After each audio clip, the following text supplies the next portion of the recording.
Okay, sorry, that video went a little long. Let's talk about finding the volumes of cylindrical shells. And in order to do that, we first need to know the volume of a single cylindrical shell. Well, it's really going to be exactly like we did the washer a while back, last week. It's going to be the whole thing. If there were no center hole in it, if this weren't here, if it were filled in completely, if it were just filled in completely, it looked like that. That would be something like pi times, I'm going to use the same abbreviations I used last week, pi times the outer radius squared times the height, minus, because I'm taking out the whole, pi times the inner radius squared times the height.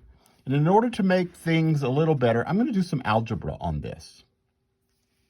I'm going to factor the pi out in front.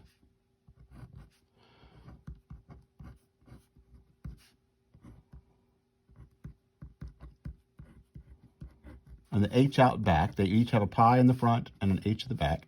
And then I'm going to do this. This is kind of weird. I'm going to factor this. This is going to be outer radius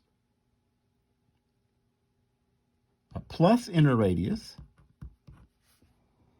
And this is going to be outer radius minus inner radius.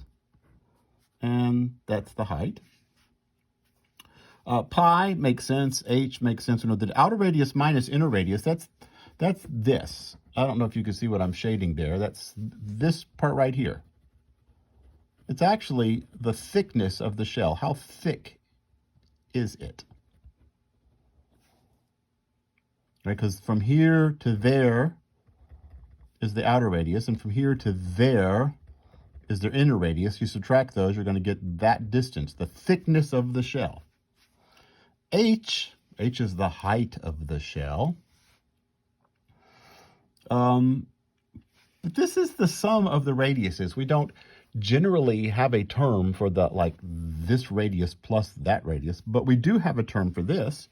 If I divide that by 2, that would be the average radius. And if I divide by 2, I need to multiply by 2. And so the volume of a cylindrical shell is, and I'm going to use words here, it's 2 pi. That is the average radius.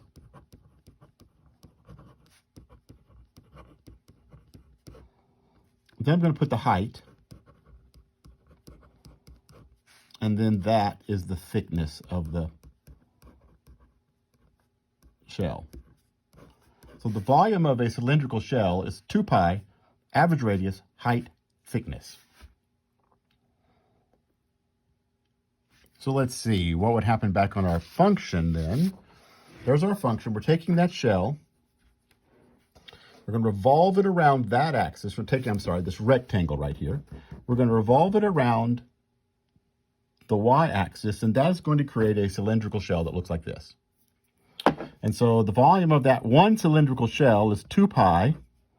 Average radius, that's from here to there, plus from here to there, divided by 2. Well, that's actually the midpoint of the rectangle. The average radius would be to the midpoint of the rectangle. Let's just, we have to pick a point in each interval to evaluate the height. Let's pick the midpoint. And so that would be the x value that we picked. That would be the average radius. Would just be x. If the midpoint is the point that we pick for x. 2 pi average radius height. 2 pi average radius, height, and then thickness. Height is from here up to the function.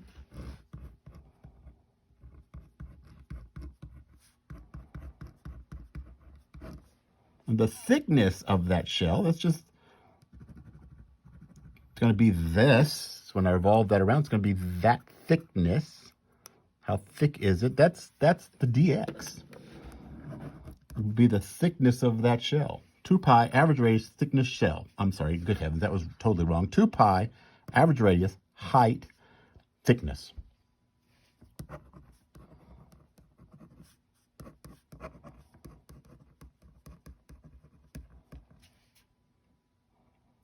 Now, if I had a rectangle right next to it, it would also generate a cylindrical shell. And if I had a rectangle right next to it, it would also generate a cylindrical shell. And I would have a cylindrical shell within a cylindrical shell within a cylindrical shell. I'd have a whole bunch of cylindrical shells. There are much better pictures in your textbook and on the internet if you search volume by cylindrical shells. I have one in the slides I would show.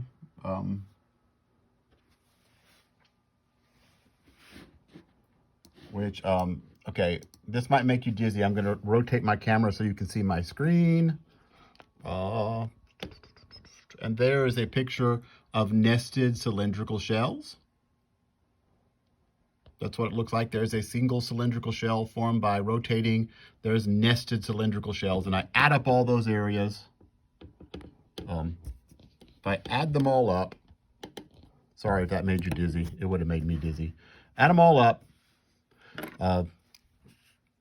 Get more and more rectangles that are thinner and thinner. That's going to be an integral, because the limit of a Riemann sum, 0 to 3.